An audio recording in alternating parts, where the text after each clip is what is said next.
గుంటూరు జిల్లాలో సంచలనంగా మారిన ఆస్తి వివాదం వెలుగులోకి వచ్చింది. వయసు పైబడిన తండ్రి మానసిక పరిస్థితిని ఆసరాగా చేసుకుని కోట్ల రూపాయల విలువైన కుటుంబ ఆస్తిని ఆశ్రమం పేరిట రాయించుకున్నారంటూ బాధిత కుటుంబం ఆరోపిస్తోంది.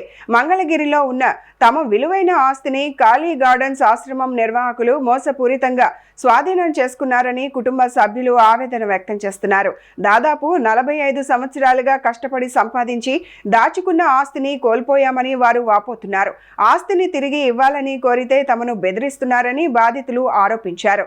ఈ వ్యవహారంలో తమకు న్యాయం జరగడం లేదని పేర్కొంటూ చివరకు జిల్లా పోలీసు అధికారి దృష్టికి విషయాన్ని తీసుకెళ్లారు. ఏంటి సమస్య?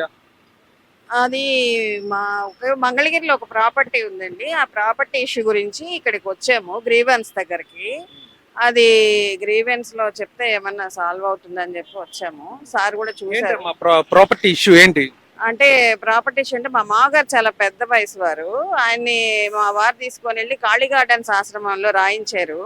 అదే ఆ ప్రాపర్టీ రాయించారు. కానీ అదేంటంటే మాకున్న చిన్న చిన్న ఇష్యూస్ వల్ల అది మేము వెళ్ళి అడిగాము.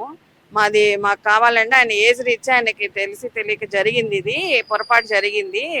మా వారు కూడా మా అత్తగారు పోయిన తర్వాత ఆయన చాలా డిస్టర్బెన్స్ లో ఉండి అది రాయమన్నారు. ఈయన రాశారు. అదే ఆయనకి ఇష్టం లేదు రాయడం. ఆయన ఎప్పుడో 78లో కొన్నారు. అది మనవరాళ్ళకి ఉండాలి అని చెప్పి 45 years నుంచి మేము అట్టే పెట్టుకున్నాము. అది ఏమైందంటే లాస్ట్ లో మా అత్తగారు చనిపోవడం వల్ల ఆయన చాలా డిస్టర్బ్ అయ్యి ఉండి తీసుకెళ్లి రాశారండి.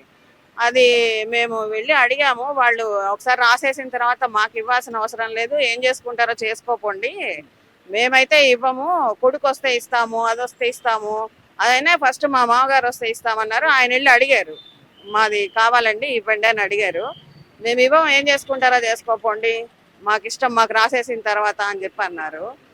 సో అందుకు మేము కొంచెం ఎస్పీ గారికి కంప్లైంట్ చేశారు కమ్మా, ఎలా స్పందించారు? లేదు, ఎస్పీ గారు బాగానే అంటే మేము చూస్తామండి, మా చేతిలో ఉన్నంత వరకు సాల్వ్ చేస్తామని చెప్పారు. ఇది యాక్చువల్గా కోర్టు ఇష్యూ అండి, కోర్టుకి వెళ్ళి తెచ్చుకోండి, మేము చేయగలిగింది చేస్తామని చెప్పారు. వాళ్ళ పరిధిలో ఉన్నంత మటుకు చేస్తామని చెప్పారు. అదే ఈయన మా మామగారండి, ఆయన కూడా కావాలని అడుగుతున్నారు. అది అందుకని ఆయన తీసుకొని వచ్చాము.